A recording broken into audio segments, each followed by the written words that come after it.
Bangla world wide সম্বন্ধে আপনারা জানেন। এটা হচ্ছে সারা পৃথিবীর বাঙালিদের একসঙ্গে যুক্ত করে সামাজিক সাংস্কৃতিক আদান প্রদানে এটা প্রতিষ্ঠান অনলাইনে যুক্ত করা। এই বাংলা ওয়ার্ল্ড ওয়াইডই প্রতি বছর একটি স্মারক সংখ্যা প্রকাশ করে মাহাতোর মুখের বাণীর নাম। তো এই স্মারক সংখ্যা এবারেও প্রস্তুত হয়েছে সারা পৃথিবীর বাংলাদেশের অনেকের লেখা নিয়ে এবং তাদের প্রতিষ্ঠিত মানুষদেরও লেখা ৭৫টির মতো লেখা, গল্প, প্রবন্ধ, কবিতা এ সমস্ত নিয়ে সুদৃশ্যভাবে প্রকাশিত হতে চলেছে।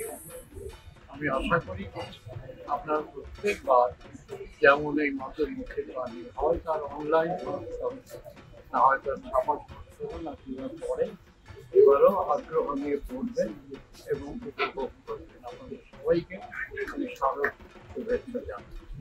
ভালো থাকবেন।